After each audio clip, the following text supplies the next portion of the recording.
All right, we're live. It is Thursday, February 11th, and it is time for the really big class. And I am going to give a bit longer introduction than I do sometimes because it was pointed out to me that just because I've been doing this for almost a year doesn't mean that everyone listening knows anything about this class and this project and what we're all about. So nearly a year ago, when the world sort of shut down and we all got grounded and tours were canceled and concerts were taken off the books and we were sent home from school, I had planned already a few days in Manchester with my students at the Royal Northern with a friend of mine from California. And of course that trip got canceled. He didn't come.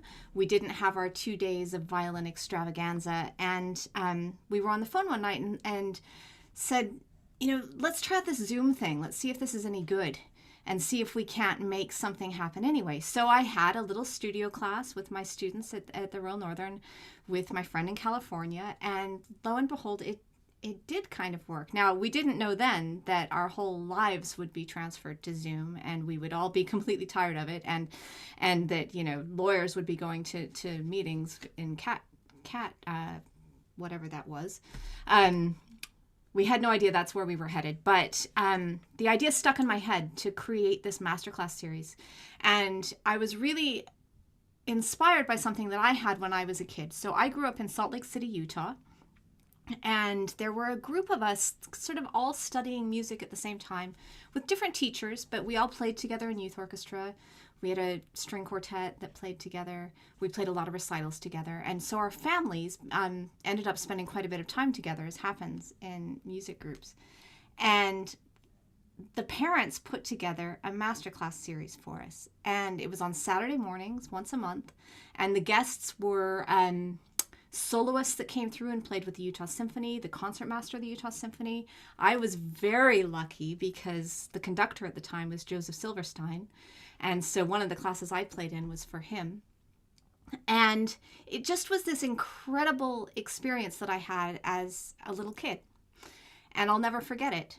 So that sort of was in my head as one part of an idea for a masterclass. And then in conservatory, I went to the Cleveland Institute of Music, and we had every Thursday a violin class in Don Weilerstein's studio. He had about 25 to 30 students.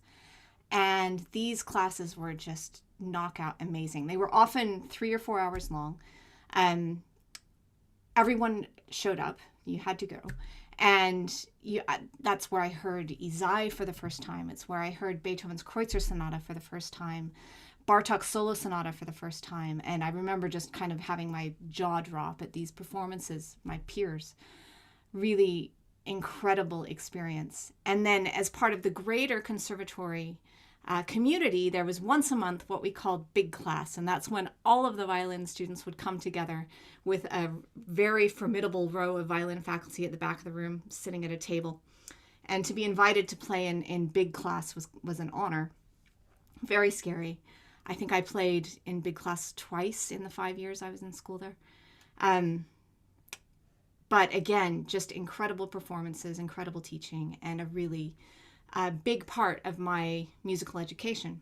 So in the 20 years or so that I played in a string quartet and traveled the world and met amazing people, I have gathered this sort of community of violinists in my head. And then once I moved to the UK, I've met even more fantastic violinists and through freelancing and different things. And so when we were stuck at home and I knew no one was working, I thought, this is the time. This is when we should start this class. So that's why it exists. It's on Thursdays out of nostalgia for my youth. It's called Really Big Class as an expansion on studio class, big class. Now we have Really Big Class. And I've been very just privileged to be able to bring together a community of musicians and listeners and audience members to spend a few hours every week thinking about repertoire ranging from, we've had jazz improv, which I roped Róisín into experimenting in. We've had orchestral excerpts. We've had a Mozart class, a Bach class. We haven't had anything really contemporary. That's in my head for March. but it's just been a delight. And I've counted up today. This is, I think, the 27th class. I've had over 100 performers, something like 117, I think. String quartets, a piano trio, and just a lot of violinists. So that's my long-winded explanation of the really big class. Something that has been incredibly important to me is that in this pandemic, it's a chance to share things across boundaries, and also like cultural boundaries and geography, but also we're able to bring together people from really different backgrounds and experience levels. So tonight, or this afternoon, depending on where you are, we have our first performer, who is 13 years old, has played the violin for 5 years. She's in 8th grade, and she is at the beginning of her violinistic journey. Really, she's a fantastic young lady, great talent, really hard worker, and that's Madalyn. She's going to play some Bach for us.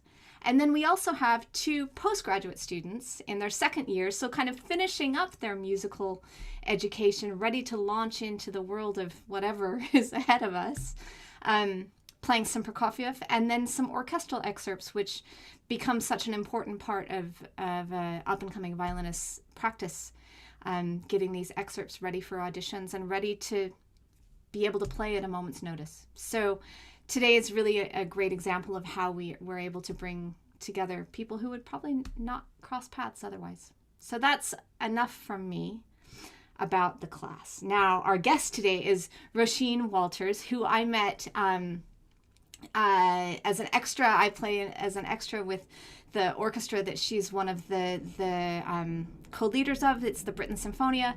And I'll never forget the first concerts I played with you.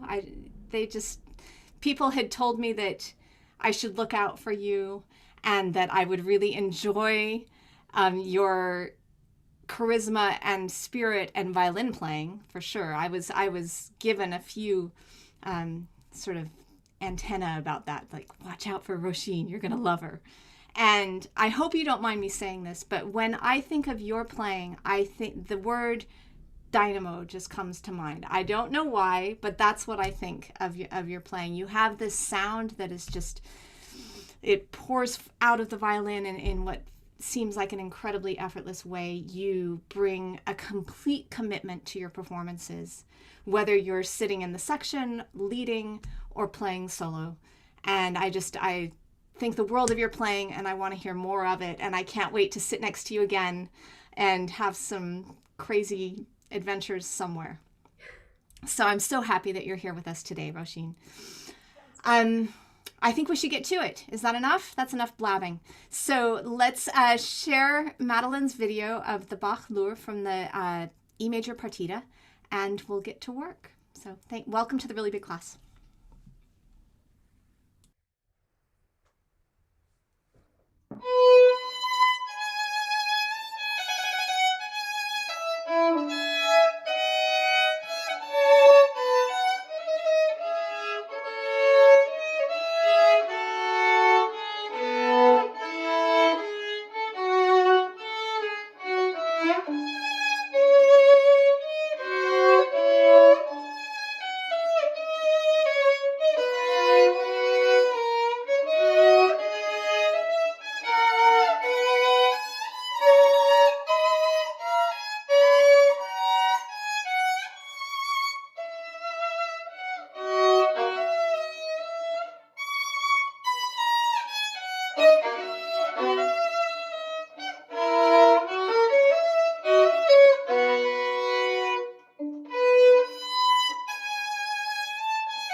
Gorgeous. So lovely.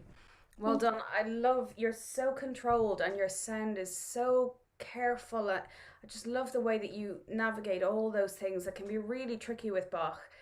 He tends to like to write something that if you had four players would be the simplest thing in the world and then asks you to do it on one violin. So I think sometimes what we need to do when we've done all the hard work like you already have done and you've worked out all those things is to then forget that it's hard work, which is not so easy to do, but so I'm sure you already know this is a dance. Yes. These are all dances in these sets of partitas. And so a Loure is a bit of a funny one. If you were to look up on YouTube, I don't know if you've ever looked it up, you'll see people dancing a Baroque Loure. And it's quite rustic, it's quite fast. And I remember being told when I was learning this that on the upbeats people jump and all these kind of things. And I remember thinking, how could they do that at that speed? How can you'd be hovering in the air? But there are actually, if you keep searching, there's a few videos where you'll see called a slow Loure, and you see people dancing. So it does still absolutely have this dance quality to it, but there is a sort of a feeling of suspension almost. So the faster Loure gives us a kind of a ba bam ba, ba bam bam, this kind of rhythm over and over again. And in the slower one, we get ba bam ba, this quite gentle downbeat. But the most important thing is that stays throughout, that three. Bach has written it in six for phrasing, but it's a dance that's in three, which can obviously be complicated when we've lots of notes to fit in. But what I would love to start with is if you could play for me from the start. We'll in a minute come back to phrasing, but just play me the first two bars, and I want you to imagine ba bum ba ba bum ba, very even, just 1 2 3, 1 2 3. Just think that to yourself very evenly the whole way through, and then we'll navigate how to put the phrasing into that. Can you try that for me?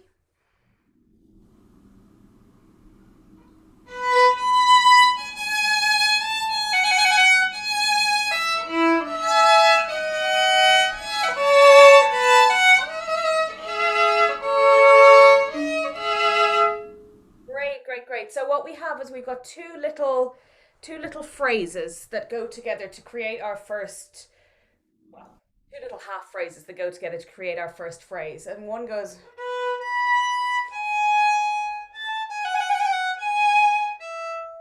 and then the next one.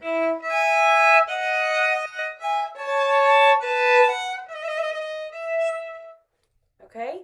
So give yourself that little space. That's where we can put in our phrasing. Try one more time and really try to get that. Ba bum ba ba bum ba. Try that for me.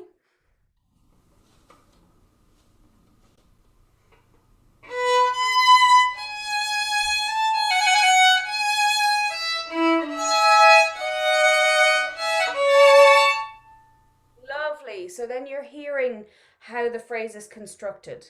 You can even think about it a little bit before the A, the eighth note in the first bar, that little A, we've got.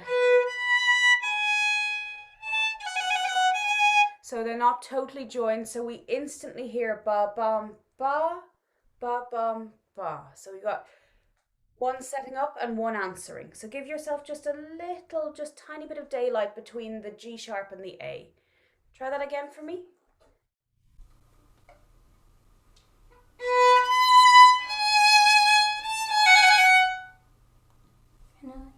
Like that. Phrase for me. So the first two bars. Okay.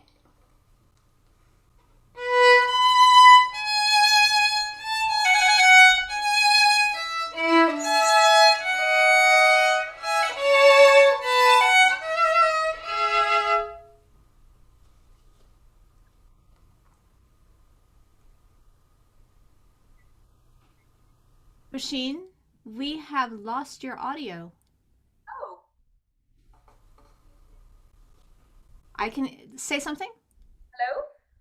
Yeah, it's just a little bit faint now. So, I've no idea why that might be, but let me just, maybe if I just move a little closer. Can you It's hear better. It's better when you're closer. me? Okay, I'll speak up a little bit, sorry. So now that we have our pattern of 3 that we can hear really clearly, now we want to work out our phrasing. So we have ba-bum 1, ba-bum 2, ba-bum 1, ba-bum 2. So we got 1, 2, 1, 2 twice, but we want to make a slight difference between the second half of the bar each time. So we get...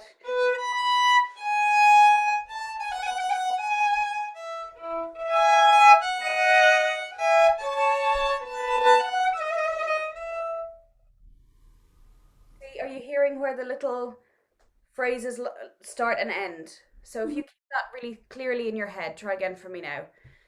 And so we're going to hear 1, 2, 1, 2.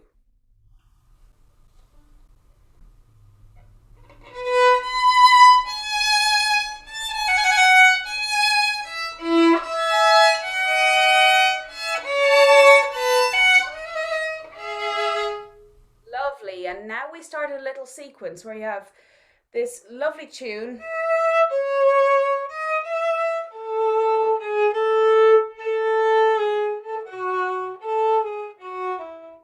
That's where it goes to, this little phrase. And underneath we have the second violin part.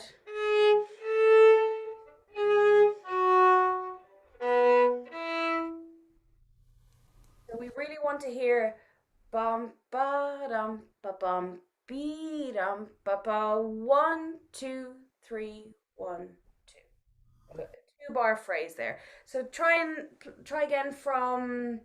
Do you have your music in front of you there? Yes. Yep. So if you go from the upbeat to bar 3 and play those 2 bars, so as you hear that little bit of the phrase, that second phrase there.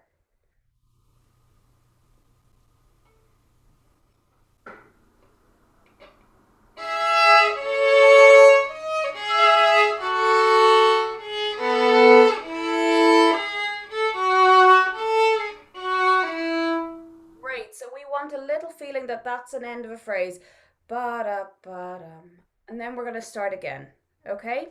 So it's about giving ourselves the space to think how all the little bits fit together and forgetting that we've got lots of things to navigate. So try from the opening for me and really think of that. So we've got the first bar as the first statement of what our tune's going to be. And then we have the answer of the second bar. And then we've got this lovely 2-bar phrase that rounds off that first little arc. So try again and think of those 3 little bits of conversation. Okay.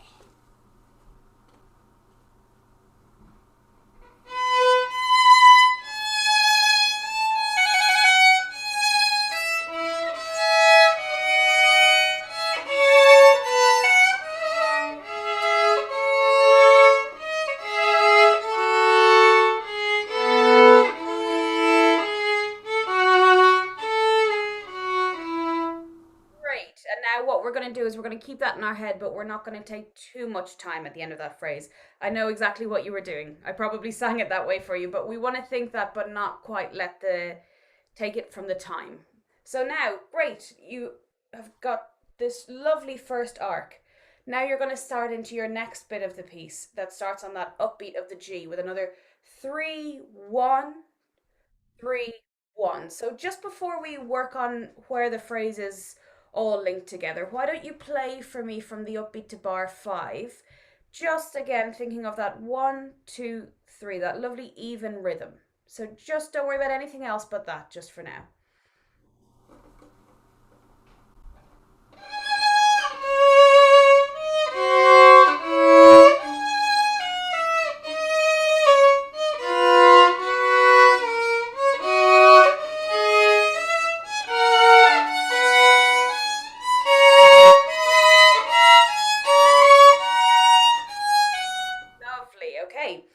So you can hear that 1, 2, 3, 1. Now we want to figure out where the line goes. So we've got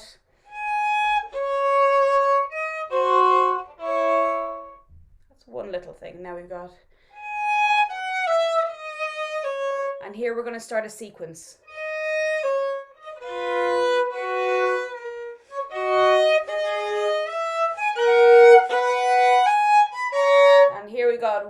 1, 2, 3, 1. So we've reached this lovely sonorous in this bar.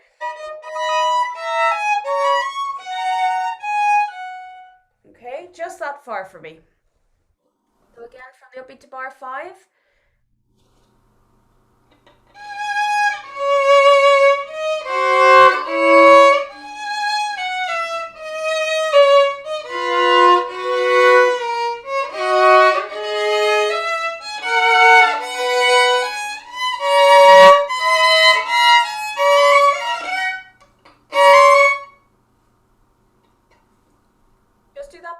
That's a tricky one. We're swapping fingers out and having to use them straight away again. So just try just that bar for me nice and slowly. Just from the 6th, D sharp and B.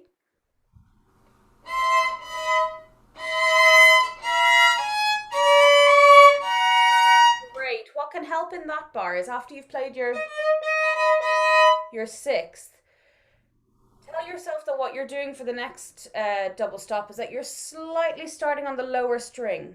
It just buys you a second to get your 3rd finger across, because if you instantly play and straight away, we need the exact same 2 fingers. Whereas if you just give yourself the tiniest amount of time on that E, you'll just get yourself enough time to get across the string. So try that slowly.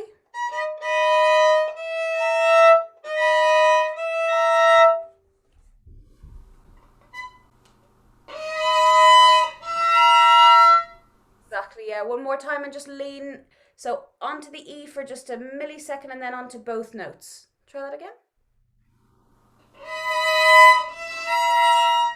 Great. So you can practice it like that a couple of times, and then a bit like what we're doing now, you then forget you've practiced it that way, but it just gives yourself the tiniest bit of time. So that was great. I loved your phrasing there. We could go even further with it though. We could really, from the upbeat to bar 5.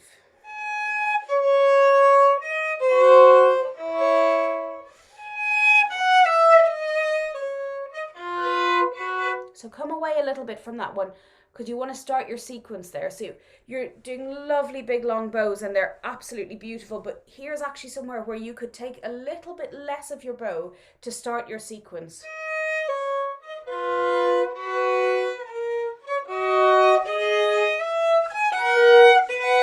And then you've somewhere to go. You're building. You can then feel that phrase going up through that section.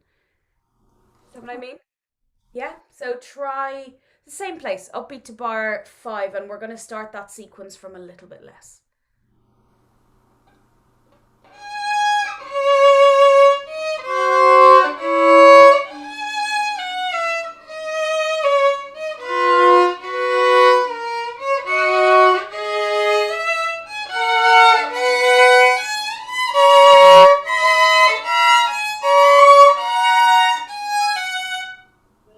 Really nice.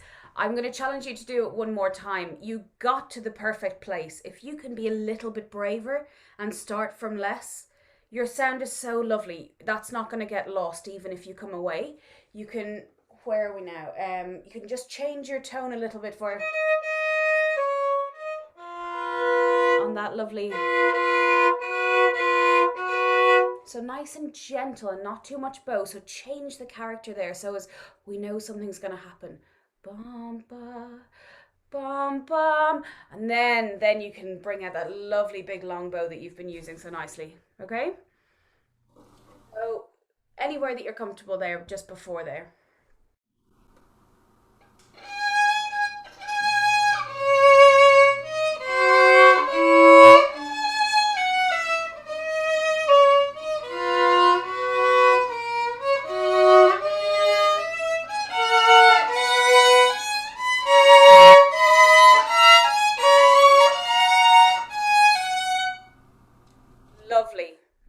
This is the last time, I promise.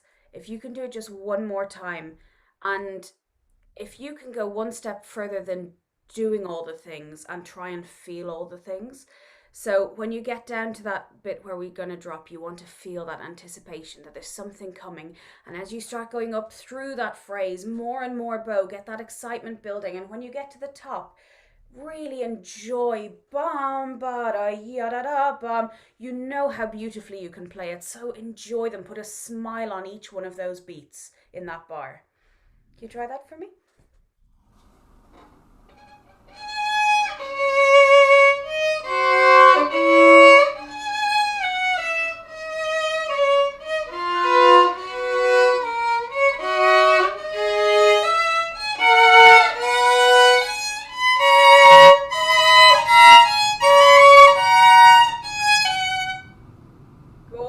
That sounded different in that bar. It was lovely and stately. It was really beautiful. Now we've had no, we haven't.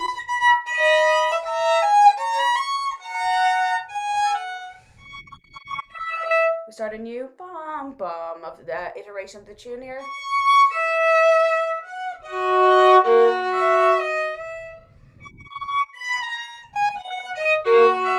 Little decoration there. Ba-dum, be-da-da-dum. Let that just feel light, like a little tiny bit of bird song into the dance. Dee-dum, be-da-da-dum. And now we're going to round off our phrase.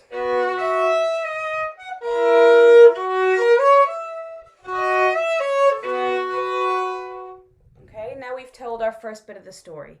So try from the upbeat to bar 9.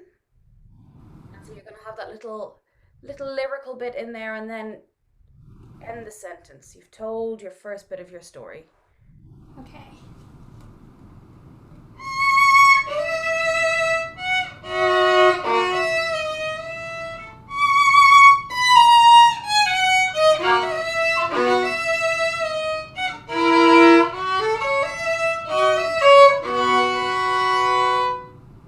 Lovely. You don't need to feel rushed on those triplets. Ya da da da, ya da da dum.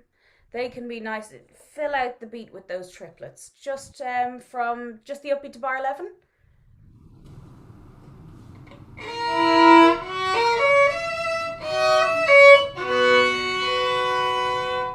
Lovely. And now we're at our second half. So again, we start our dance. Ba bum ba, ba bum ba. So that's what we want to go into it thinking, but of course the mood's going to change a little bit here. But start from the second half there and keeping in mind this lovely Loure rhythm that we've got.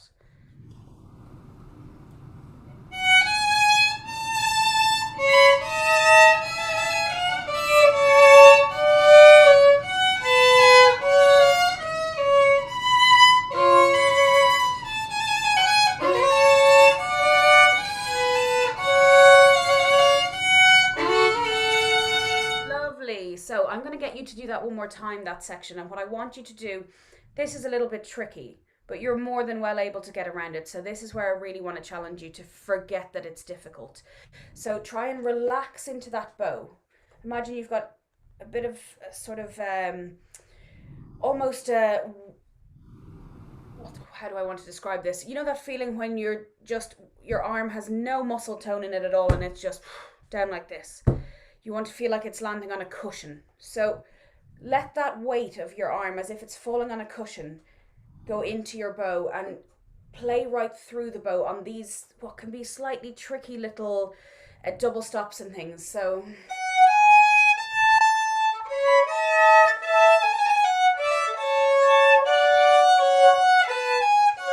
really just play into them. Don't in any way be worried about them or thinking about them, because you know them. So start the second half again and just play into it. Enjoy every note and let that bow just move freely.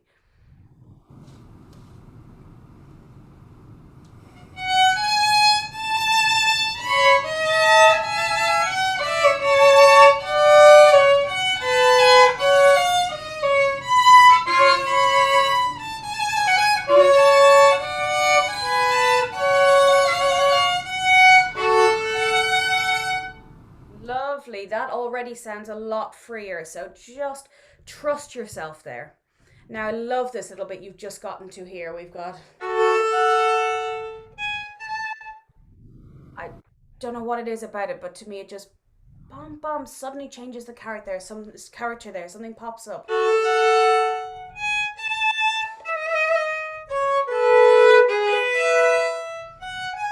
So just try from there. That's where you want it again. Bum, bum, bum, bum. You're bringing this new, more excitable character in from here. So play from the downbeat of 15, and I want you to start that Loure again on the 8th note, on the G sharp.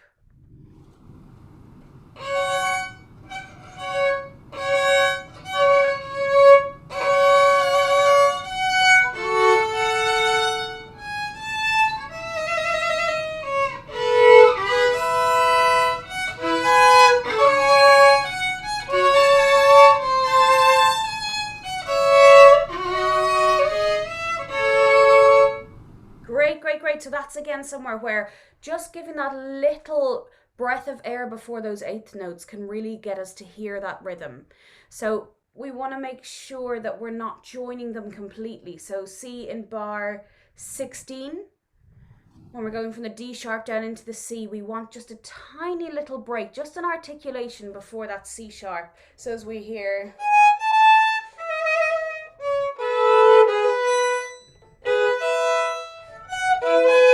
Do you hear that little just gap gives us, so the ear really hears ba bum bum.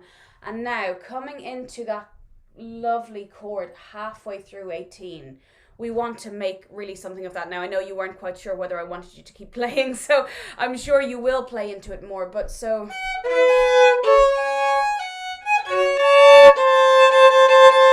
That's something quite different there.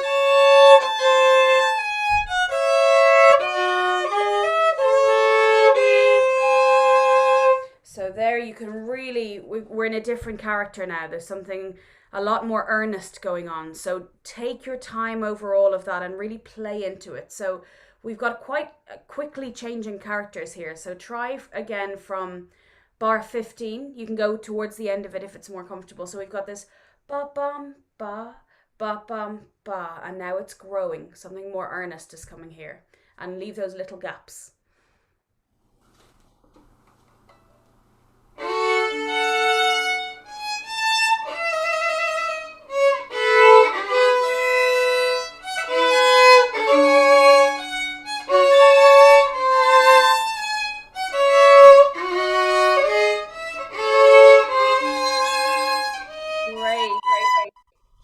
Good. I want you to try that just one more time. And on those 3-part chords, really think, rather than thinking that you've got a long distance to go, think as if you're ironing. Don't be worried about playing into the string. Really roll over those chords. So from 2 into 2, just a nice weight of the arm and nice and confident play right into both the bottom and the top of those chords. So where we have...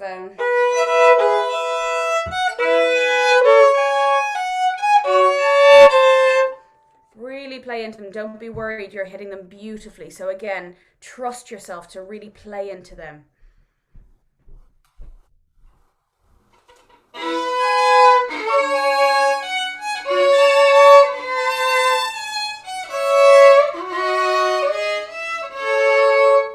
Lovely, lovely. Can you try for me again, just where you started, these? And I want you to imagine that you're sort of doing a figure of 8. Okay, so it's this movement. You're going that way for one of them, this way for the next. So you don't need to go too far with your elbow. You're just going to, with the figure of 8, roll across the strings there.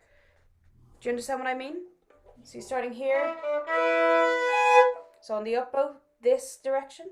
And on the down bow, you're going to roll that direction. Try that for me. So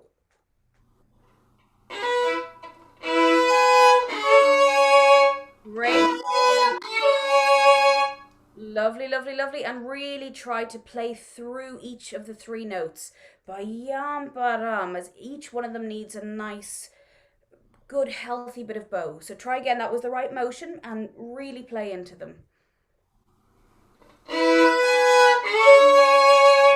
Lovely, yeah, good. One more time, and just a little bit more speed. Ba-dum, ba-dum, just with the bow speed. Great, so...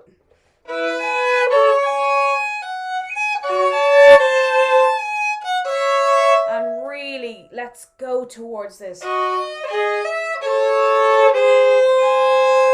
I like to roll that one a little slower, so we really hear that B sharp.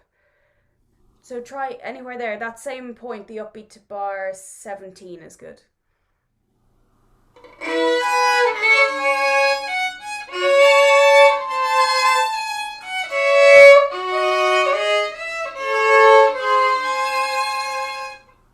Great. Okay, now continue with, remember this Loure, and on you go from here. Ba-bum.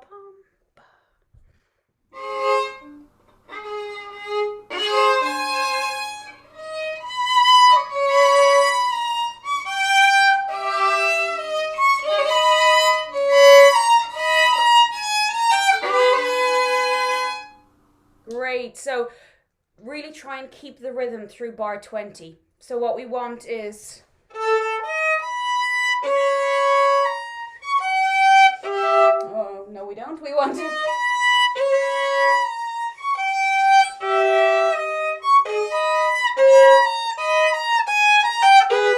1, 2, 3, 1 there. So we don't want to lose too much tempo.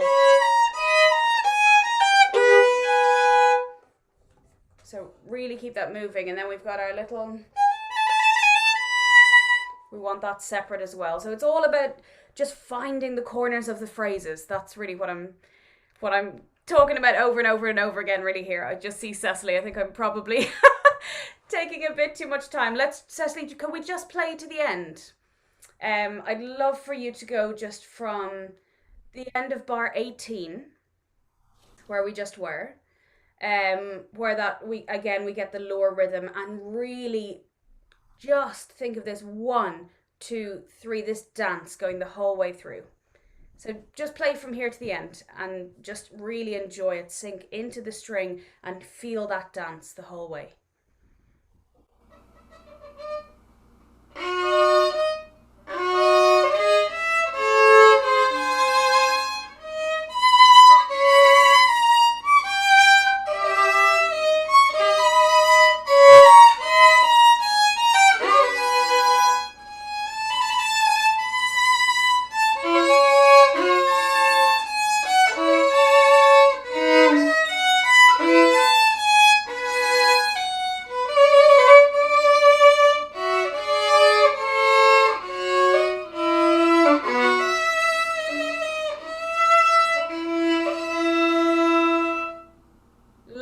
Well done.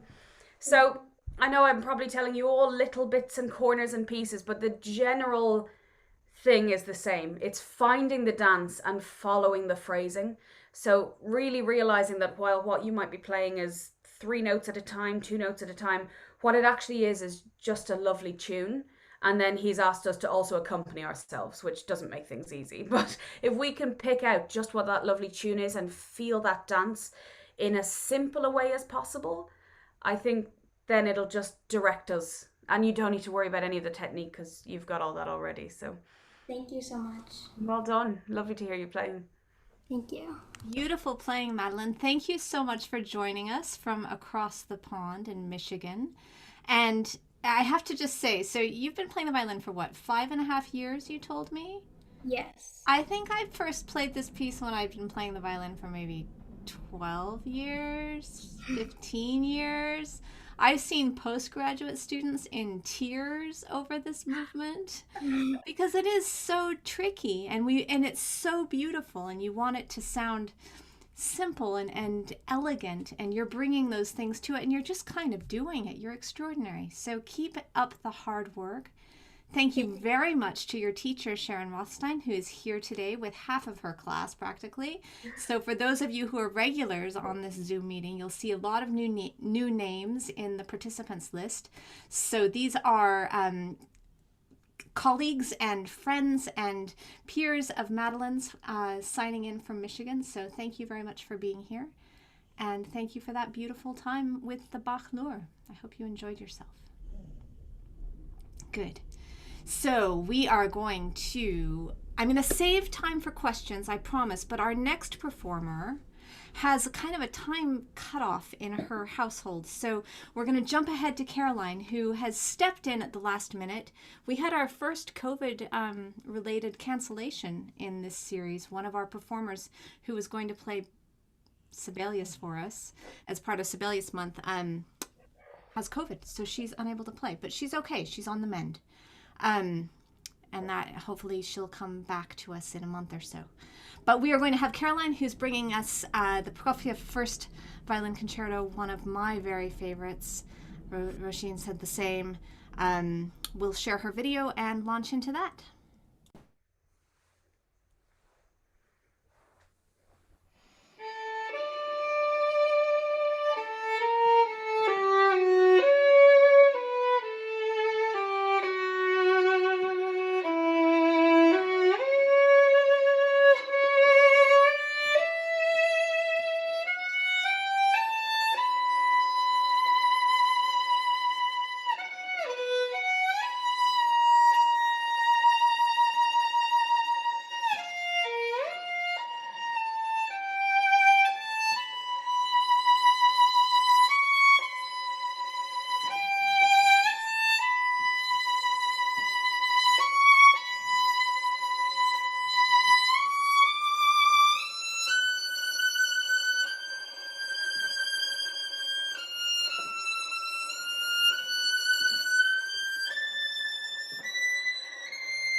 Brilliant. Let me just find you so I can pin your video because I actually can't. There you are. Sorry. I was talking to myself. There you are. Well done. That is brilliant. This piece suits you so well. I love the way you play it. It's really great. Yeah, I mean, all the technical stuff and everything is great, and you're really on top of all of it.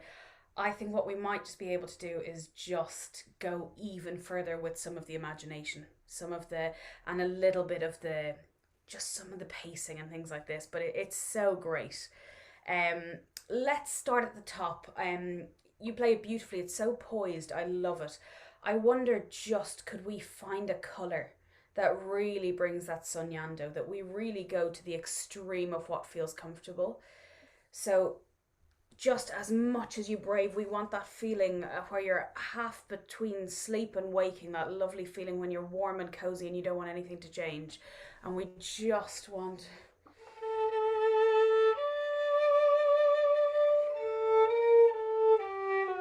just sort of ethereal. It's not quite there yet. You're only waking up.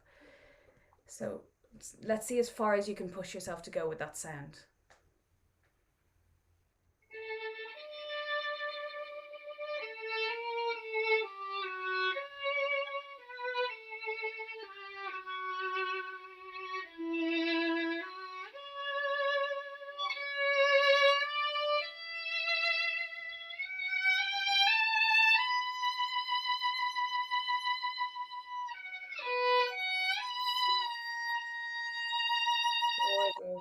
Yeah, really, really, really nice.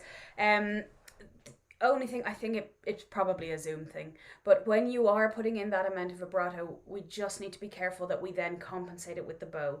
So I think it's probably just that the connection did a little funny thing, but just to make sure we never actually lose our sound, when we go that brave with the vibrato, we then want lots of movement with the bow, just to keep that alive and keep the sound spinning. And if we can then try to really make a difference, whatever difference you want to make, but between that B and that B flat, so that we've got one and then we have something else, and it's quite clearly something else, whether it might be that you want to come away from it, whether that you want to put some little tension into it, whatever you think, but that they're clearly, he tells us one thing and then he says it slightly differently. And we want to just hear that. So one more time at the start, that sound was beautiful, gorgeous vibrato. So really just move that bow, keep that bow moving.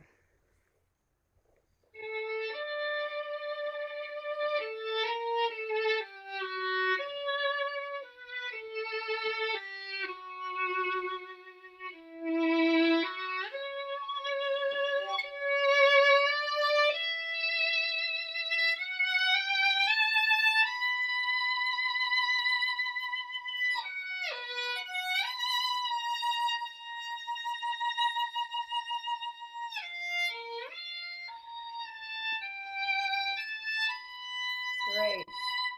Good. Sorry, there's such long phrases. I'm going to have to stop you sometimes in the middle, but that was lovely. So what you did was you took a little time into that B flat, and then I think I would go even braver if you wanted to lay the vibrato on it, but the only problem then is I wouldn't do the same thing into one.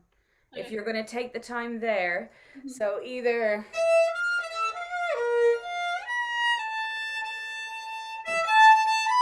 So I'm playing the wrong notes.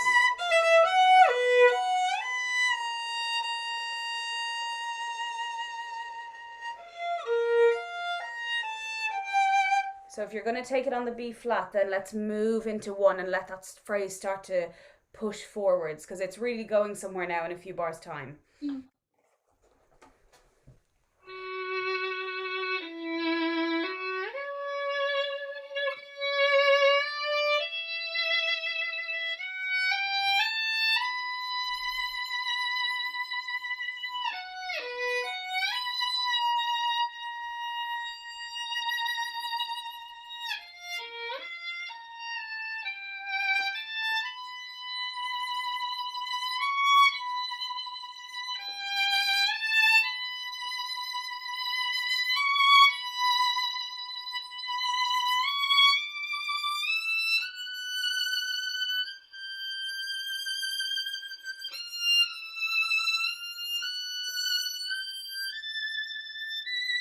Lovely. Really nice.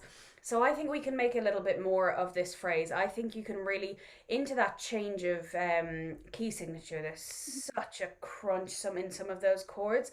So I think you can really. So we've got our first.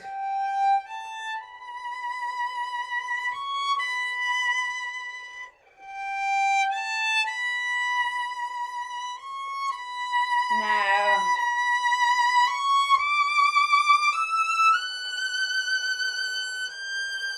Into that G. Then we've somewhere to let the tension go away again.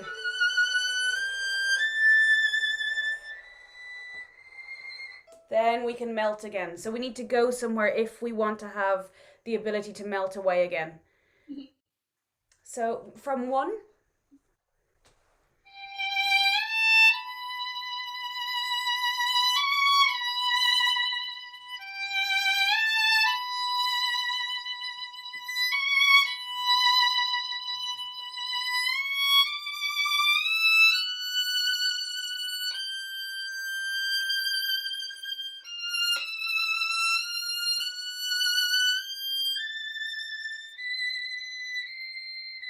Amazing.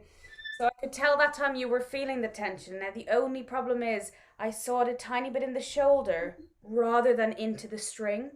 So I could tell you were feeling exactly the right thing, but if you want us to hear it, that needs to be put into the string rather than into anything physical. So rather than, even though what you want us to feel is that, what you actually need to do is down, relax the hand down.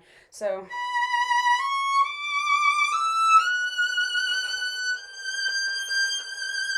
as much into the string as we can get. We'll hear what you're intending. We'll hear that draw on the G.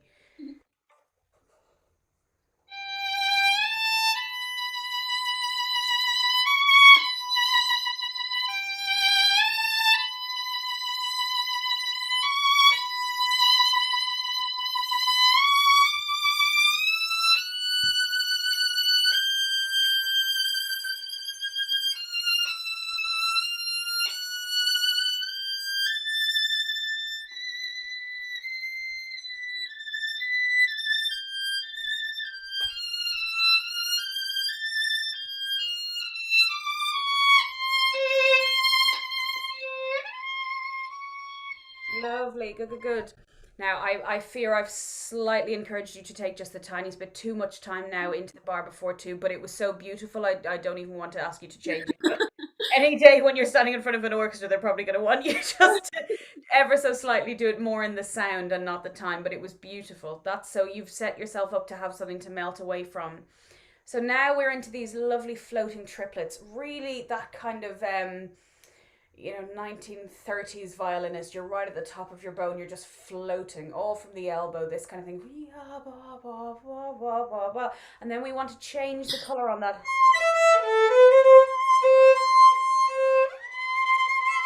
Up to that. So I think smoky, something. Because why has he suddenly asked you to jump all the way up there where you were perfectly happy where you were and you had a C there? So let's really make a reason. Make it as smoky as you can. Maybe try just from the bar before 2 with those lovely floating triplets. Well, they're not triplets, but you know what I mean? The quavers.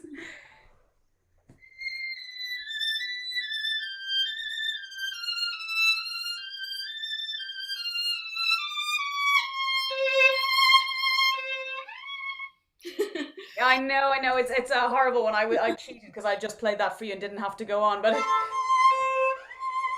I think what we need to do is take time in the shift, but not take too much time with then reapplying not so much pressure. We're not using much pressure, but whatever we are going to use with the bow, we can't hold too long. So, do you understand what I mean? Yeah. So this can be a little slow to get that feeling, but you almost need to start playing during that gliss. To give yourself enough time to get the note.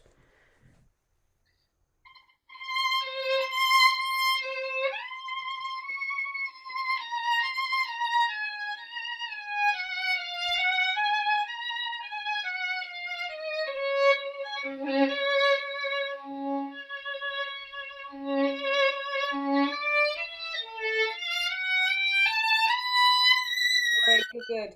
So you're taking a little bit of time into three, and I presume that's because you feel from three something's changing. There's a little bit of I think so. Having listened to it with recordings of it, I just feel like something in the orchestra changes. yeah, definitely. Then there suddenly seems to be a But bit more I don't impetus. want to milk it so much. I don't. No, no, no, it's beautiful. But I think what I would say is then once you've done that, which I wouldn't change at all, I then sort of think I hear it from three.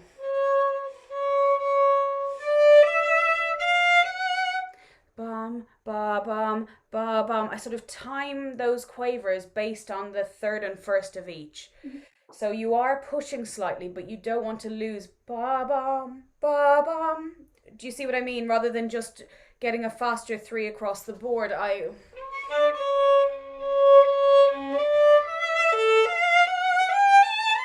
The bum, ba bum. So each of those has a little bit more of something going forwards.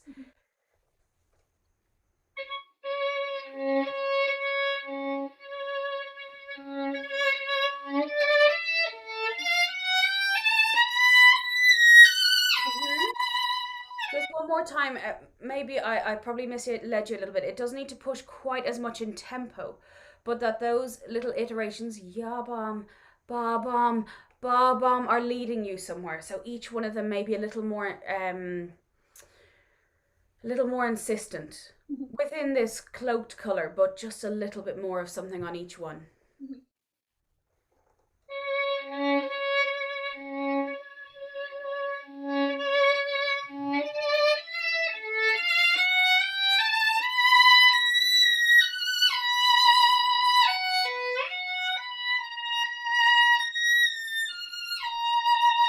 Lovely.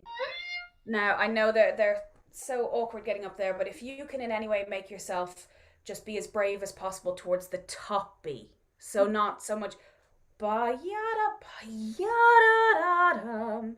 So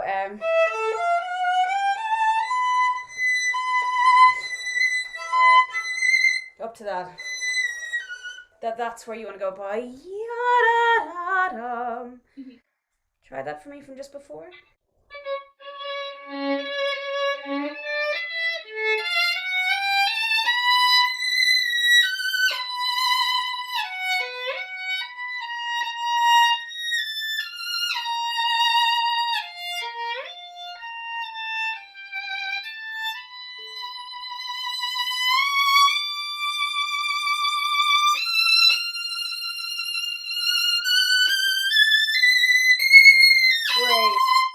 So just a tiny thing, and it's just personal preference, but I would just be a little more careful on those quavers where you've got the lines.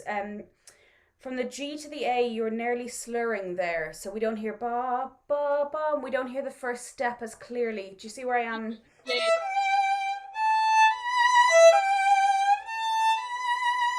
It doesn't need to be a big gap, but just that you re-articulate it slightly.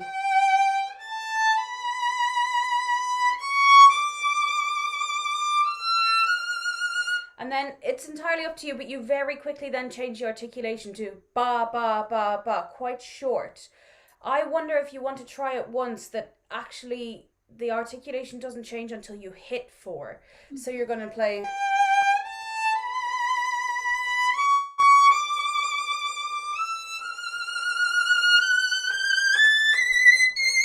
You're going to really broaden into it. Just try it once and see what you think. I think it might give you the drama that you desire without having to change the articulation in the middle of the phrase.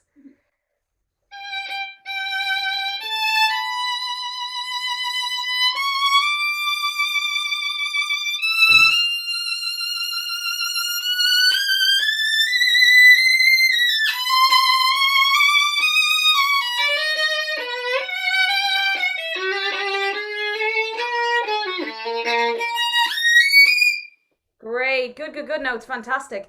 I actually wouldn't take any time over the bar line into four. Ba be ba ba ya ba da dee da da da. From there you're moving, and all I will say at four, just let it rip. I feel there's a tiny bit of you thinking, oh, make sure that is correct. It's totally correct. Just I don't mean that you need to go any faster, but those semiquavers, just that they're so indulgent. Just really enjoy every one of them, and then you get to the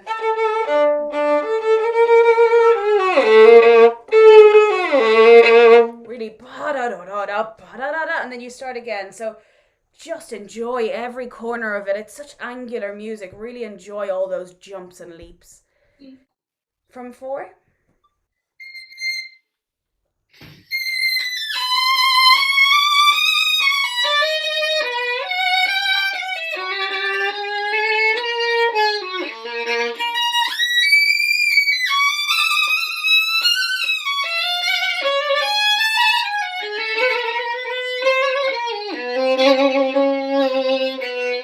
Great. Yes. That sounds brilliant. Just, I would say, when you get to the version where you've got your trills, don't push through the quavers. Ya da da da da ba ba ba be ba da da da be. That you can still enjoy it without having to push those quavers. But that was brilliant. That sounded a lot more. It had loads more energy. I could kind of hear the sound of big waves there now crashing. As you know, you don't need to be careful here. So let's go from 5. We'll assume that you well able for your quavers. We'll go from 5, and here we really want to hear those kicks on the 3rd quaver. From there.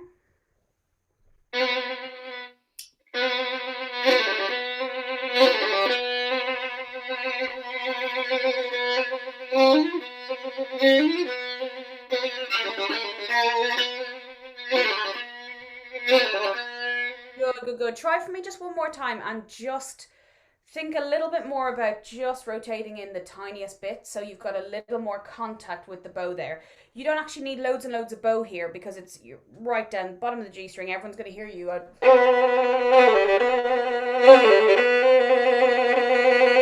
So I'd more just think of that contact, strong contact. Don't worry about using loads and loads of bow, because you've already got a great big sound coming out. So just a tiny bit of compactness.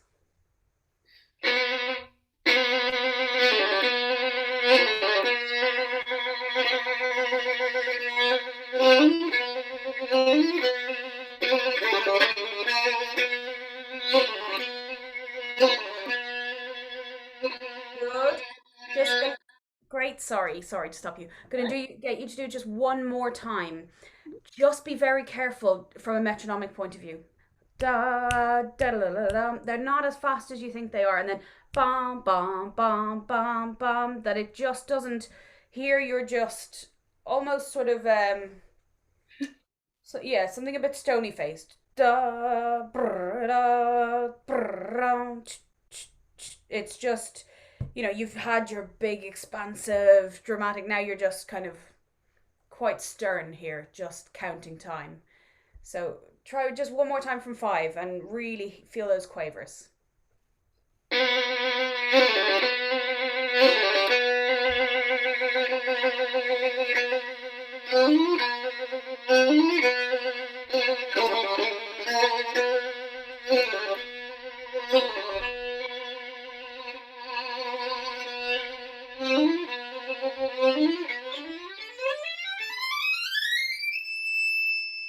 Yeah, great. Yeah, go on.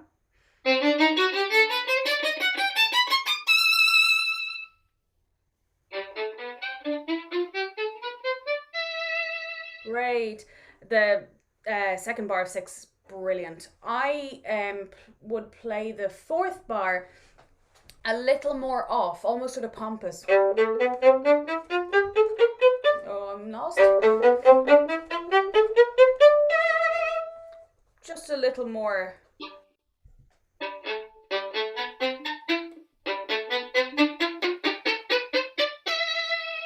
Yeah, and now once more remembering we're in piano, which I know is but I love that character. It's great. Great.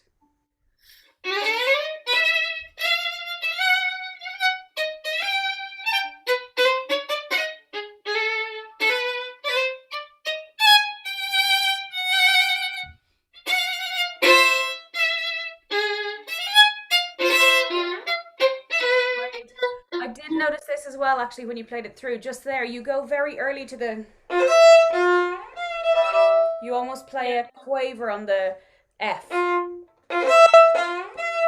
as opposed to.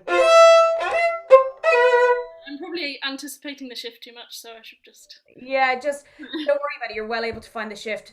But in general, it's great. It's so good. I would just enjoy the character even more. This always reminds me of sort of a peacock, that it's sort of so jerky and yet so proud. The I mean, it's sort of bizarre. This very angular with all these grace notes, and yet there's something so self-assured about it. So I'd really and I all these.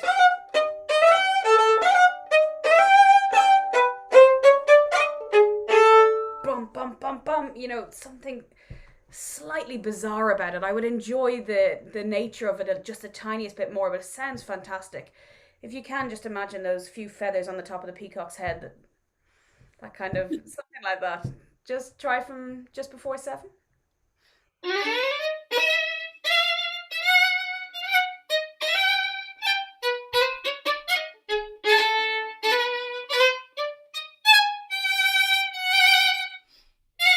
Great. And now we have this strange bar in the middle where suddenly we've had all these really short notes, and we go.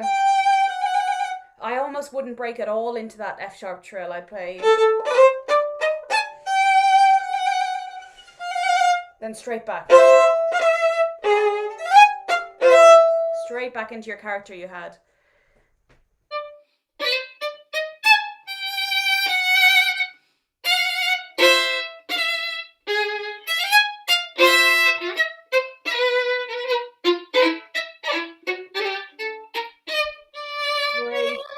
Just for one more time from the MP for me, and don't be afraid. I feel like where you have those jumps and some of the stuff higher on the D and G, you suddenly get a little shorter. Still play the same.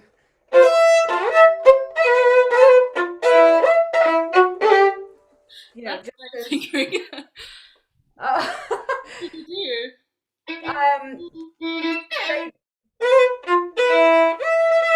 Down in first position until that.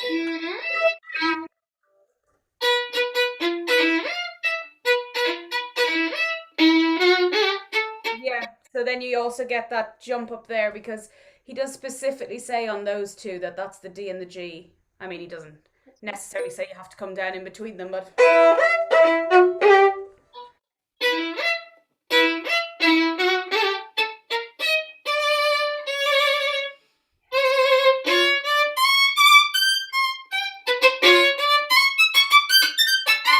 Yeah, so here you are technically correct in that there are no dots on these, but there haven't been dots in quite a few places. I think we could keep it a little shorter and really go towards the top of that.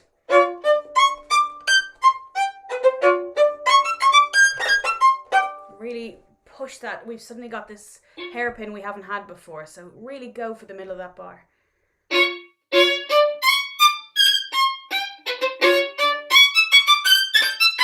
Yeah, could you even put a tiny bit more of a consonant on the top Bum bum bum.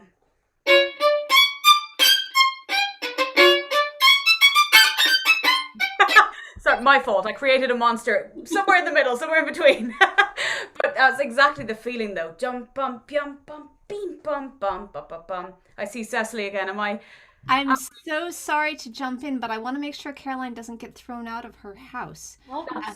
It'll be fine. Okay, and let us know if we need to send the kids cookies or something. So, but maybe let's go another 5 minutes, okay? Great, okay. Brilliant. Just go from there. Really get that bum bum bum bum bum bum.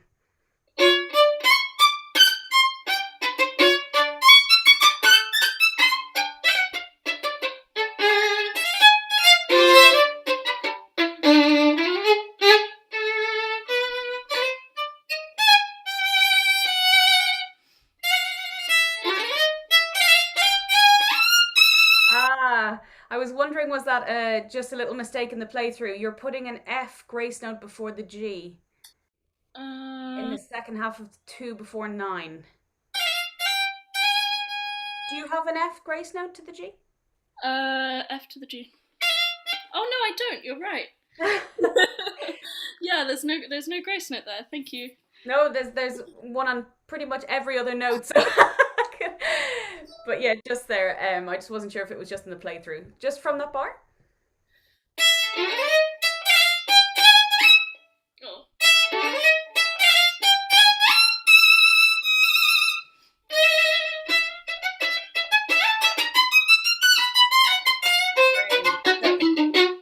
Here's another place where I'm sure you've listened to it. So suddenly we've got this bum, bum, bum, bum, bum going in the orchestra. I mean, it's quite funky from here. So we want to enjoy it as much as possible. So I think at 9 we need to feel that sort of excitement that something has started. And I think we can actually do that by making sure we drop our dynamic enough. And then let's really go with those swells. So we've got...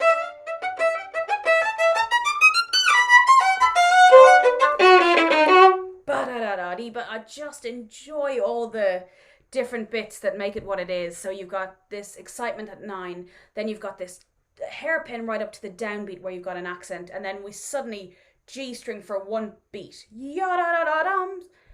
Try and make the most of all of them.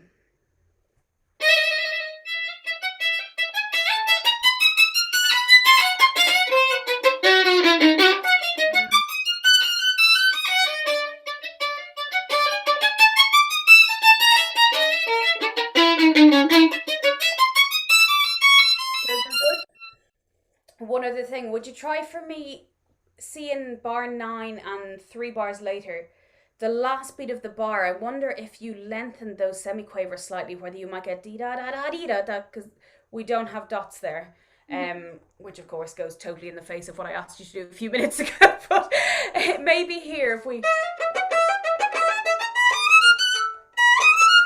might just get a bit more drive.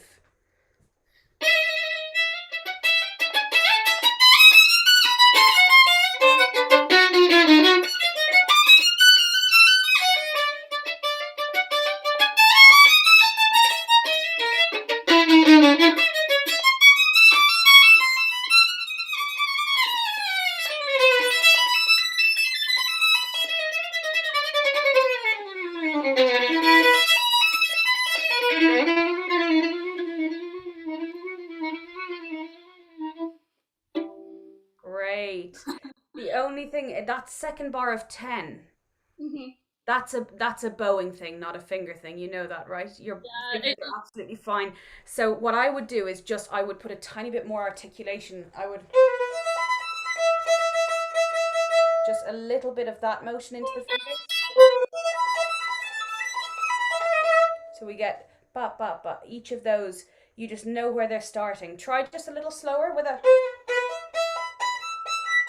So each of them just gets a tiny, just middle finger kick.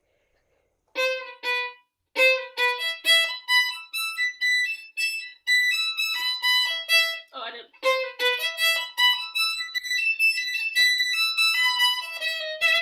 Yeah, so the top octave, it's the second finger's on the A string. I always thought it was okay. Do you see what I mean? So you've got the E and then the B. So you've got...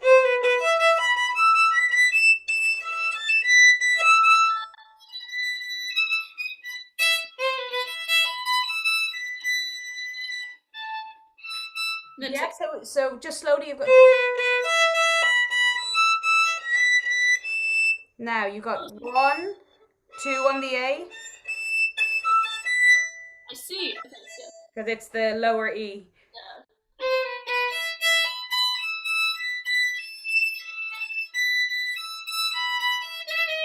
Yeah, there you go. Just again, just that kind of speed.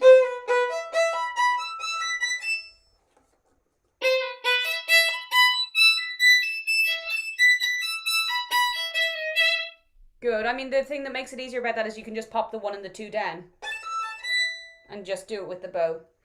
So try a little faster.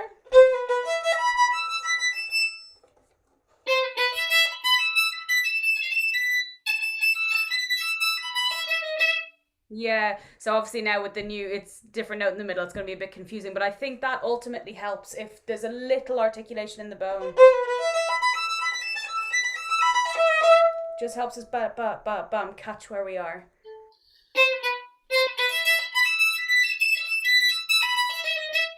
Good, and now do the same thing, thinking that way, but a little less accent. So you're still thinking that.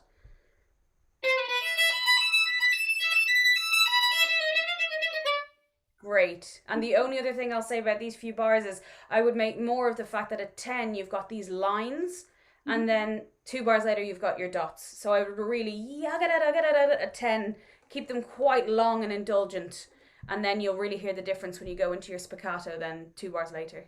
Mhm. But I think we should probably let the children go to sleep, but well done. It's such great playing. It's lovely to hear the piece. Thank you so much, Caroline. You're a beautiful violinist. It's great Thank to hear you and great to meet you. And I was thinking, actually, you might tell your neighbors that this piece inspired a ballet called The Dreamer, and that you just wanted to send these kids off to sleep, your neighbors' kids off to sleep with visions of peacocks and strange animals galumphing around, and they may have interesting dreams tonight. It's possible. Yes, probably. Brilliant playing. Thank you. Now would be a good time to take a few questions if there are any in the room while Louisa's getting ready, and we completely switch gears to orchestral excerpts. So if you have any questions, you want to raise your hand or type them in the chat either way, or we can just go on. We are flexible with timing. I don't see anything right now. I love that you brought up you made me very happy, Róisín, when you said that the accent should come from the middle of the hand. That just, you made my day. No. Not from the index finger. And amazing that those harmonics actually are flying out over Zoom. So you know they're good if we're hearing them. Exactly. All right, well, let's switch gears then. I usually put the excerpts in the middle, but because of timings and things tonight, they're ending up on the end. We have Louisa Till, a student of mine at the Royal Northern. She is bringing one of the most asked excerpts from Beethoven's Ninth Symphony, and one that is maybe not as common in the States. I think it's probably heard over here quite a bit, which is the second violin part, the opening fugue of Elgar's Introduction and Allegro. I think we will do the Beethoven first. We have the videos in 2 parts, so why don't we hear the Beethoven, have a chat about that, Róisín, if that's okay, and then if there's time, we can go on to the Elgar as well. And these are part of, Louisa, tell me if this is wrong, these are part of the professional audition scheme. There's a course at the Royal Northern, and I think these are from the big packet of excerpts that they send out for that. So here we go with a very short bit of Beethoven's Ninth Symphony.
Very nice. Let me do the same. Oh, there you are. I found you.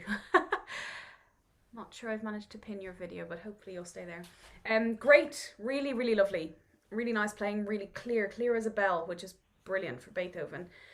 I think what it might be nice to talk about just a tiny bit is the feeling, I think, sometimes of when we're learning excerpts, feeling a little bit like we're going into a technical exam and feeling like everything needs to be, you know, if there's an accent here and if there's a dot there, and that's absolutely true.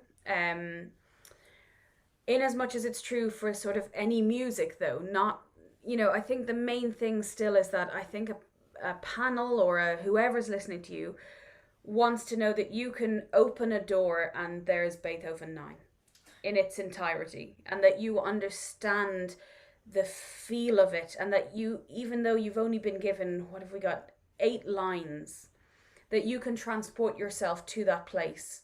So it's, you know, it's about being adaptable and entering into a world when you've only got a very short amount of time to do it. Yeah. So I think I'd love to know what you think when this all starts. What's the first thing you think as you're starting to play this? There's no wrong answer. Sorry. There's no wrong answer. I'm just curious.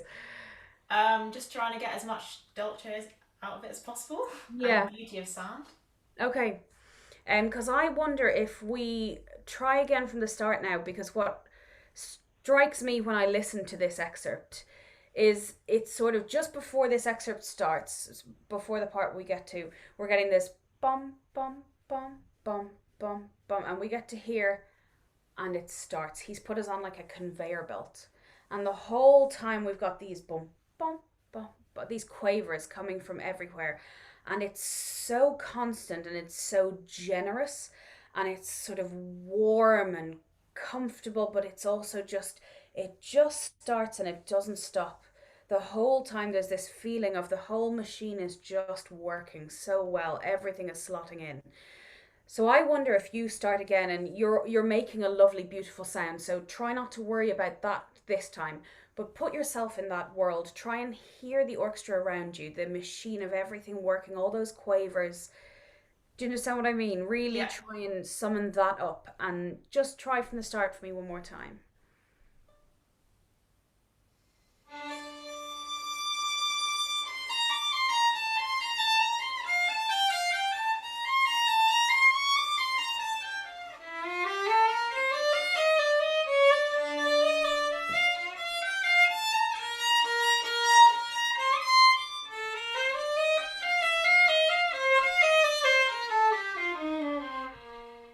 Lovely.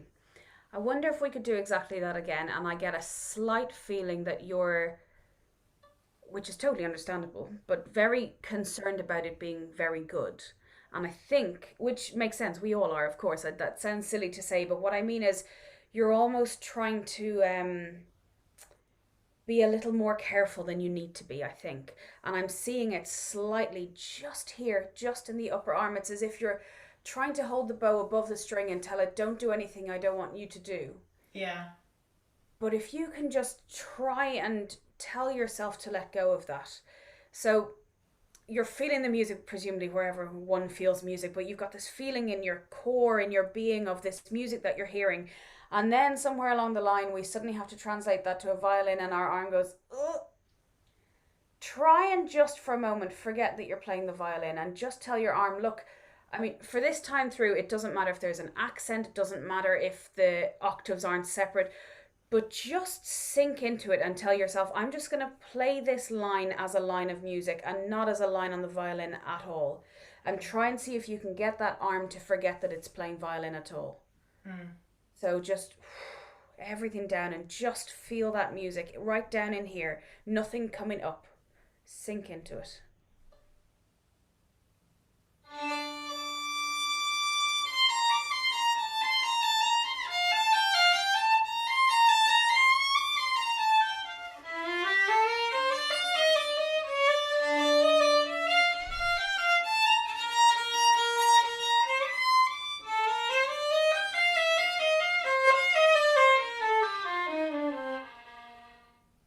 I don't know if that felt different to you, but it looked different physically to me. I don't know if you managed to feel, did you feel like it was slightly different? I think I got into it, but... Yeah, I felt like the first maybe 3 beats, and then there was a moment where I saw you go, ooh, and then there were a couple of little corners where maybe again the awareness, but it's just getting used to it. But it shows me that you know where that is, you know where that place is to disconnect and go, okay, no, I'm going to trust myself. Yeah. So I'm going to get you to do that exact same thing one more time. And if you can come up with, for everybody, it's something different. Everybody has a sort of a visual or a something. I like to think of everything being quite sort of low in the body, right down into the tummy, that things are down there, and it's got a certain weightedness to it. I don't mean that in terms of any sort of pressure, but just something comfortable and steady and weighty that's down there, and like having a nice warm meal in your tummy, that it's comfortable and it's there. If I think of that, it takes away a lot sometimes of that tension that we can get from thinking so much about what we're doing. Yeah. So whether it's that works for you, or whether it's thinking of sinking into an armchair, or being in water, if you like being in water, that feeling of weightlessness, whatever it is, whatever makes you feel that, just try and take a moment to just think of something that brings it all a little lower, and try again now, just thinking of that feeling and not of what you're playing at all.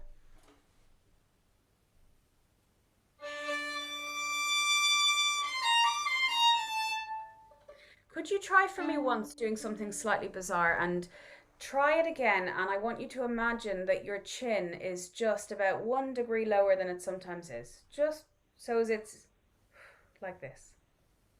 It sounds bizarre, but I just wonder, are you starting some of your tension from right up here? Just a little lower. Try for me.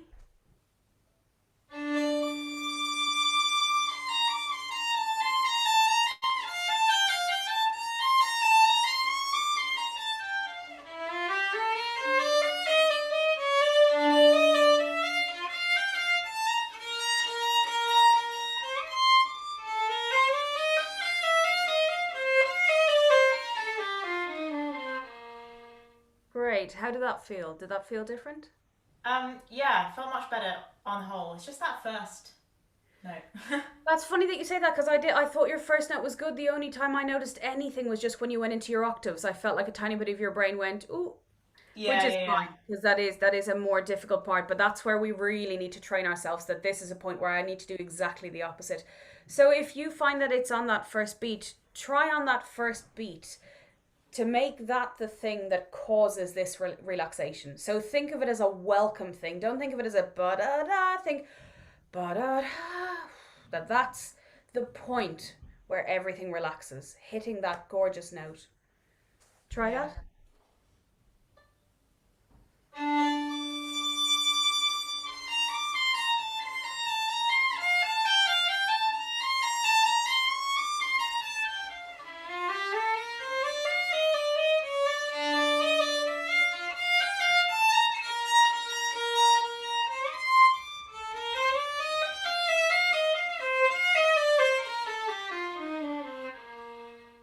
Lovely. That sounds really lovely to me. That feels just like it's on a trajectory and it's just going and it's comfortable. That feels very comfortable to me.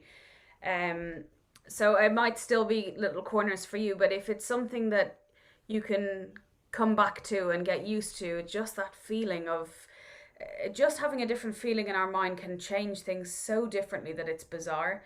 Yeah. And I think this is one where that's so important. Try now from where you just got to, because that was beautiful, with the same thing. Just think entirely of the world that you're in and what you're playing, and don't worry at all about the violin, because that bit you know.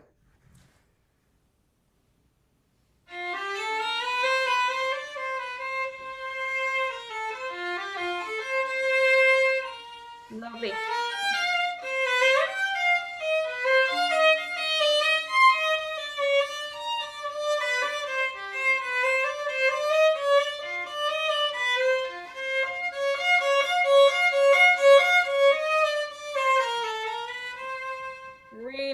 Really nice. Now what I'm going to get you to do, because everything's a bit more relaxed, is think more about where you can, because you're now on this trajectory and it's in the kind of thing where you've got your quavers everywhere, so you're not going to do it with time, but little pockets where we can just change something in the tone. So for example, just there where you started across the bar line, where we could play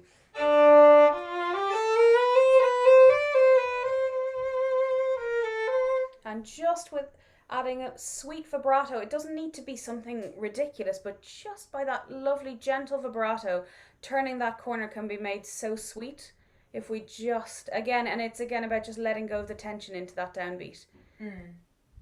Try from there.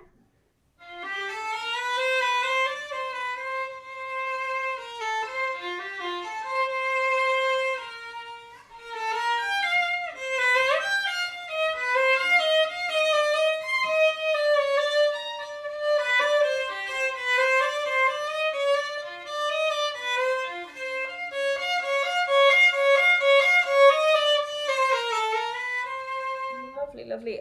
In that bar 105, is it 105, where we've got those little diminuendos? I would think of them as a little bit of love on that top note. Yeah. As opposed to something that you need to shy away from. I would just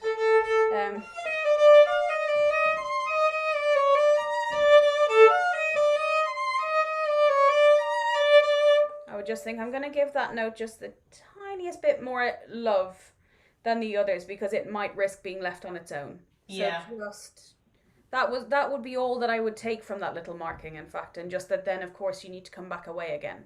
Yeah. Just maybe just before that bar.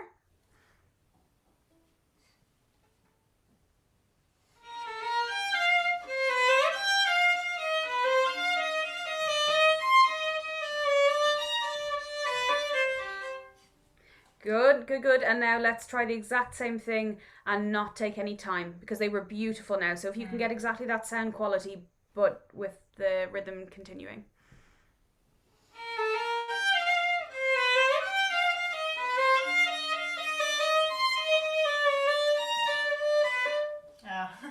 Yeah, great. And then here, I wouldn't worry too much about, it can be tempting to think,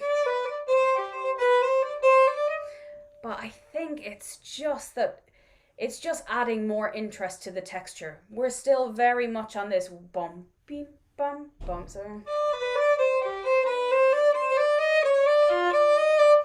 you know, I would think of it more as just adding a bit more, a tiny bit more fuel to the fire of that warmth, as opposed to anything that needs to be too jagged.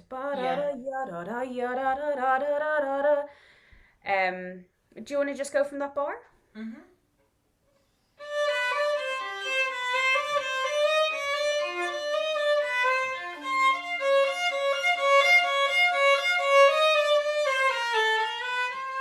Great, and really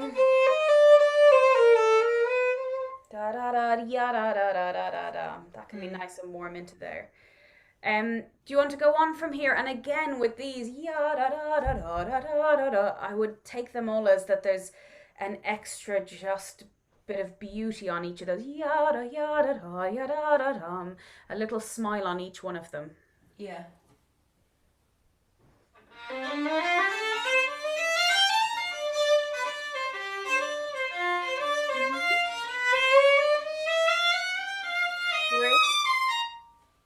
Sorry to stop you in the middle, but I would try them once without a kick, not necessarily, but just so extra in the vibrato, but maybe not with a kick.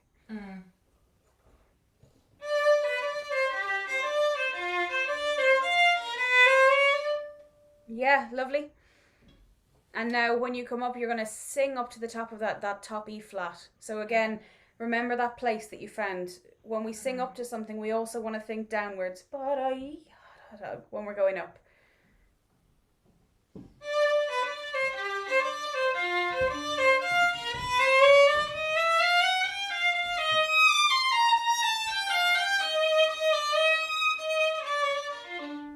Lovely.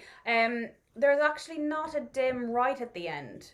Yeah, once you get to that E flat, just that we hear those notes coming off it. I'd love for you to play me bar 110 again though, because I feel like you could find that depth a little bit more in it. you know what I mean, what we were talking about, that relax down into that string. From that bar or? Yeah, from that bar.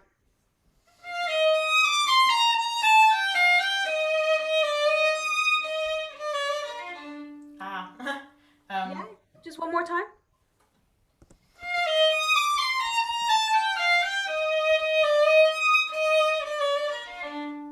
Lovely.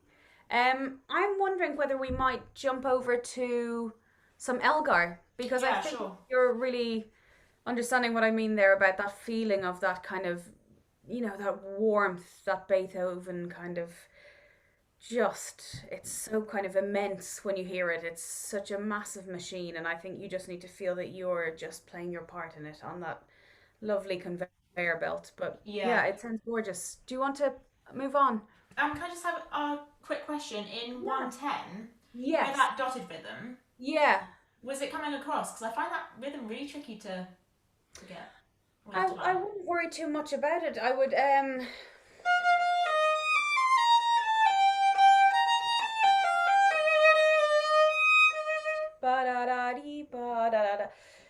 yeah, it's just a play it one more time for me. It didn't stick out as something that I would think you would need to worry about. Okay.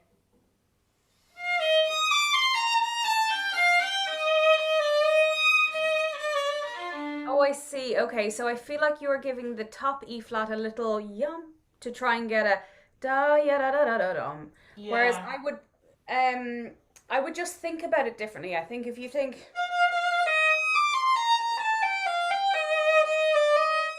ba da da yum, ba da da da da da, that's a little thing on its own. Yeah. I think at the moment, because you see the change of rhythm, you're playing almost wanting to jump off it, but I would just think of it as it's as if you had a second violin part there. So you play da da da yum, and they go ba ya da da da da. Sure. Yeah. Okay. Okay. Try one more time and think of them as two separate things.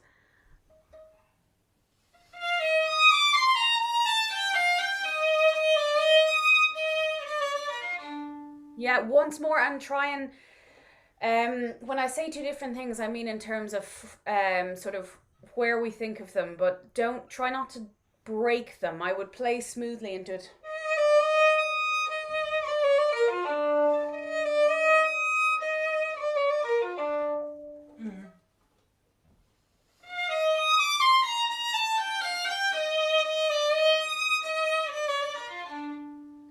Yeah, I wouldn't worry too much at all about that rhythm. I think it's just a slightly delayed. I would focus much more on the phrasing of sinking into the start of the bar and then and up to that lovely E flat. Yeah. I don't think the rhythm you need to worry about. It's coming across well to me in terms of the rhythm. Sure. I would just think about it from a phrasing point of view. Yeah. Cool. Lovely. I think the tech quizzes might be able now to there we go. Brilliant.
Great. I love this piece. It's so brilliant.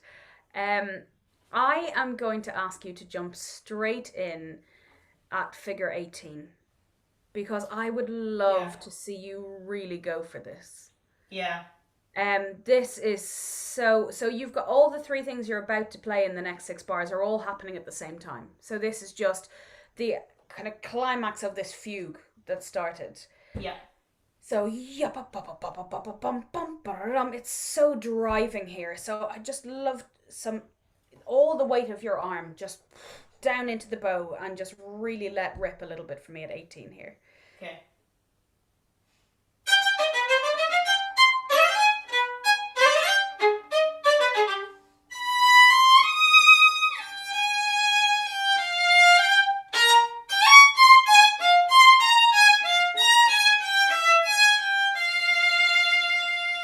Great. Okay, so I'm going to just do the little 2 bars by 2 bars because we've got 3 quite different things here. Yeah. So 18. We want to feel that driving rhythm. So don't be careful at all. Now, just do it once for me, and I don't care if there are double stops or what there are. Just let that weight of the upper arm down into the string and feel the whole string section shaking together. Be part of that.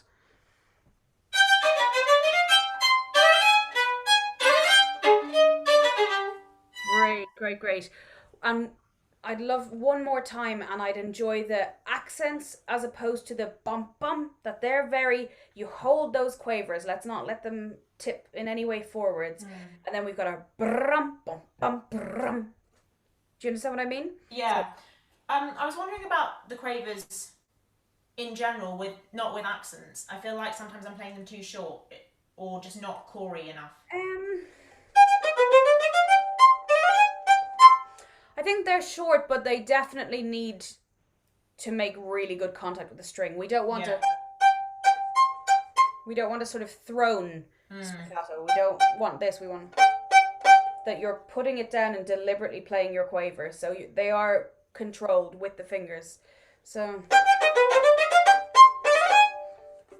do you understand what I mean? As opposed to just letting the bow fall. Yeah, I feel like I throw them too all much. of these notes here at 18, they're all, you're playing each one of them with the fingers. So there's a lot of power from the arm and the hand into this. Okay.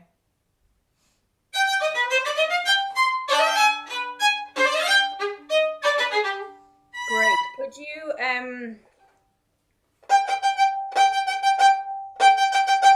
just play me 5 semiquavers quite near the heel, and what you want is you want to make sure you're kind of getting through about that much bow. So about 1.5 inches, 2 inches of bow.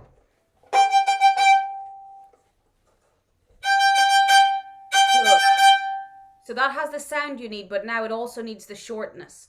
So put a little consonant at the start of them for me. Da da da da da. Yeah.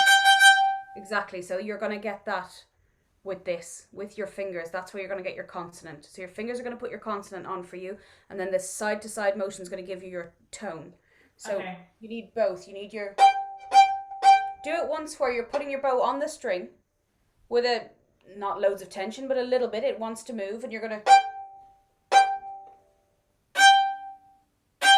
Good, and now an up bow.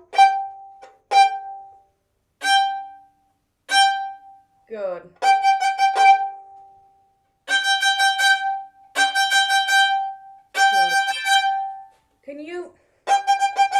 Can you do more of the work from your fingers and less from your arm?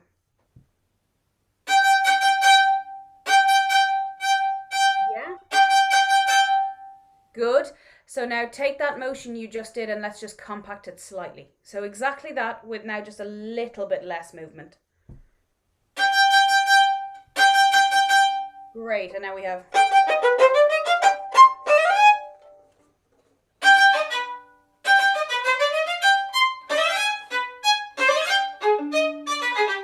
Good.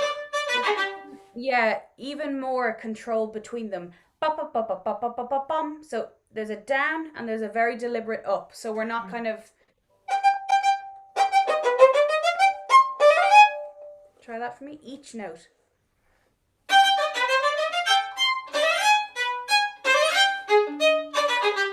Good. Can you try it the tiniest bit slower, just to really force yourself to do each one? Yup, up, up, up, up, up, up, up, Good. So what I'm hearing. So one really strong one, and then I want. It's a lot of work. These fingers need to be yup, up, up, up,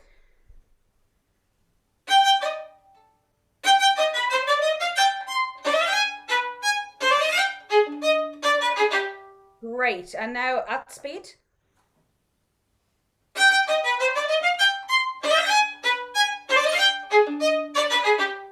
Great. And now add 10% of just a little bit of something.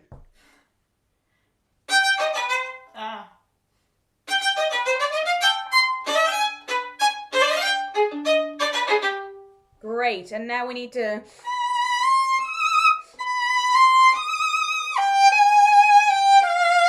Totally different. Yada, yada, da. So...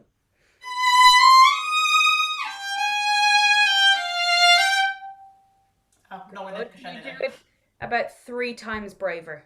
Just really up to that E flat. Yada, yada, da.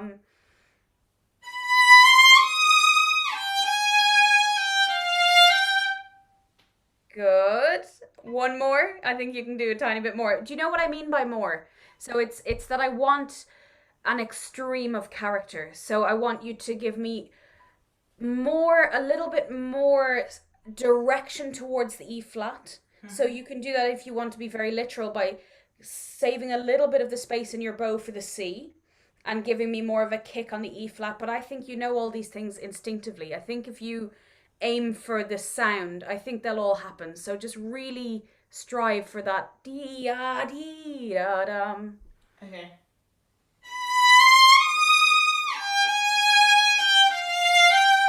Good. And once more now with the most ridiculous vibrato. Really just go for it.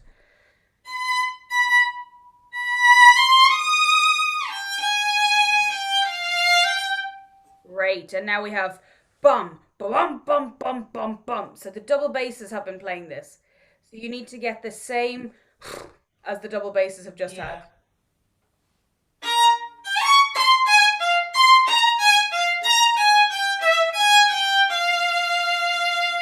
Good. So there's only a dim at the very end of the last note. And there's accents the whole way. The first half a bar was glorious. Just keep exactly that. Whatever you started by yum, bum, bum, bum, just the whole way. Bum, bum, bum, bum, bum. Would you sort of play it like middle or?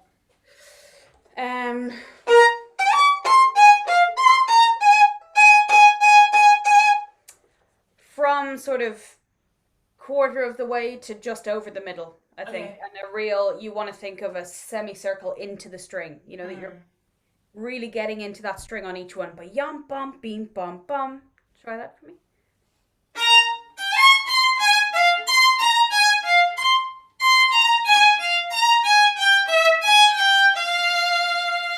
Good. It's so interesting. The first 4 or 5 you really go for, and then I don't know whether you start thinking but you start to almost control them more. I can see you pick the arm up slightly. So what the feeling that you have on the first one that we sort of have to have because of the... So it gives us more time really to get into the string. Try and keep that throughout. So that each one of them gets a real healthy down into the string. Think down, down.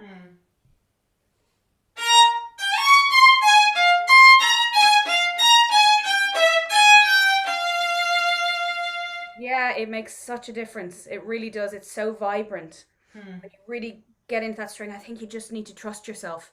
Yeah. And just for me it's downwards is the feeling, but you might find it somehow else in terms of, you know, how you explain it to yourself. But it's that whatever you just found, both in the Beethoven and here, I think is really a great way of just trusting yourself a little bit more and really allowing yourself, once you've done all the work and you've worked out all the little corners, to then think, I just need to be part of what's happening here. And I need to just put myself right bang smack in the middle of whatever Elgar or Beethoven has created. And it doesn't matter now whether I'm up bow, down bow, whether just that this is what's happening right now. And I think it's just about trusting yourself. It's great playing.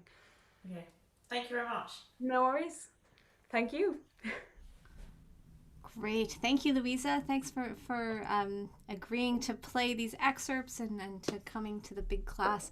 Róisín, I wonder if you remember playing this in Bilbao. In Bilbao, yes. It was we played probably the entire string orchestra repertoire in the course of about 2 days, but I'll never forget the performance of this, and it had sort of this wild quality that was really amazing. Also, the first time I played it was at the Aspen Music Festival, and again, like, unforgettable. It's such a wonderful tour de force, so really. Alive. It's so brilliant. Yeah.